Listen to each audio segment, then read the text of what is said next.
Hi, Paul Sacket's Good News Broadcast. I'm speaking with Gail Straub. Hi, Gail. How are you? Good, Paul. Nice to be here. Congratulations, a new book and winner of the National Best Books 2008 award on the category of Women's Issues, Returning to My Mother's House.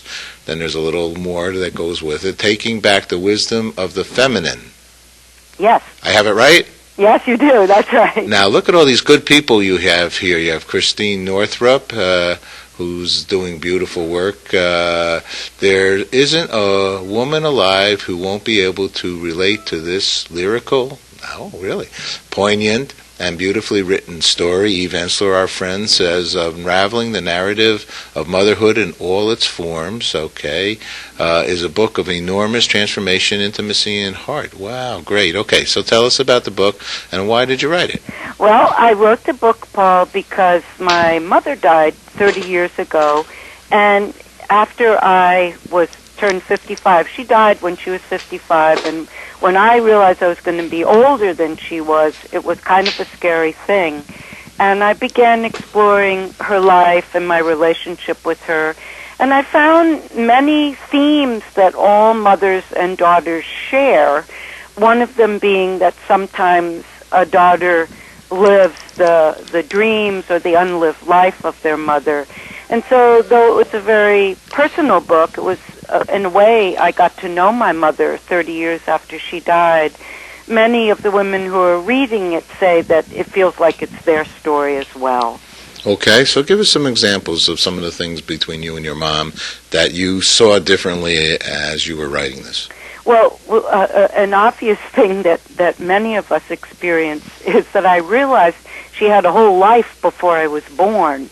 And often we don't think of that. We just think of our parents from the time they had us. And in my mom's case, she was this bohemian artist in the loft in Denver, Colorado, before I was born. And so I got to know all about her artistic life and her life as a young woman. And then because she died very young, Paul, the writing allowed me to imagine some of the things she might have done had she lived longer. How was your relationship while she was living? Did you two have a good relationship in the sense of lots of communications, lots of learning about who she was? Yeah, it was a close relationship, and I was typical of many teenagers of my generation. I was a kid of the 60s, so around about 16, I was rebellious and, wanted to be as far away from my mother as possible, which I think is still true of mothers and daughters. And then I was only 23 when she died, so you could say that I was very close to her in my childhood and my very young womanhood, but then I didn't have her as a friend, once I was a grown woman, she had already died, so I missed that whole aspect of friendship with my mother. Okay. Was there another mother figure in your life? Yeah, great question, and I talk a lot about that in the book. I befriended a woman artist in Boston named Maud Morgan, who lived till she was 96, and for many years she became sort of my spiritual mother, if you wish, and I think she lived many of the dreams my mom might have lived had she lived longer. But I think all of us have many people who mother us and father us, I might add, though my book is about mothering. Close friends, aunts, grandmothers, mentors, therapists are all people who help us in the mothering process, I think. Is there some things you'd like to say to, young people who have a mother still around that you would suggest that they do? Yes, I'm so glad you asked that. Get to know your mother. Find out her story, especially maybe her story before you were born. Really have her tell you the story of her life. And I would say that's also true of your grandmothers and your aunts, that the idea of knowing our lineage, again, whether it's our female lineage or our male lineage on our father's side, I think it gives us so much deeper understanding of our own lives and the roots that we came from. I agree. I think everybody should have genealogical, what is it? Yeah. You know, the tree. Yeah, the tree. We should all have a tree Yeah. that we just take and we pass down. And now, you know, with possibly being a little more organized with this web thing, yeah. you know, just pass it down from one to the next, you know, because... And we can find it so much easier with the Internet, too. It's fantastic. It's a lot of good things here, by far. This, when was the moment that you said, why don't I write a book about my mom? I was in China. I've done a lot of work in other cultures, Russia and China and Africa and so forth. That's all described in the book. And I had met the mother of my closest Chinese friend. She was, at the time in her early 80s. And in China, of course, there's a tremendous reverence for our ancestors and our lineage. Much more, I would say, than here in the West. And this woman was asking me to describe my mother. And after I had spoken for a while and talked about my mother, she said, you know, Gail, this was all through translation, because her daughter, Kitty Shaw, was my translator, and her mother, her 80-year-old mother, didn't speak any English. And she said through translation, through her daughter, tell Gail the way she could honor her mother is to write a story, getting to know her better. And that was when the seed was planted, and then it was some years later that I actually began the writing. Let's talk about you as a writer overall in general. When was the seed to become a writer, period? Well, it's my fourth book, but it's a departure. My other books were more teaching guides. I've written a book on empowerment and several books on compassion, and they have exercises and they kind of guide people through a teaching process. But this, of course, is a memoir. It's been called a spiritual memoir.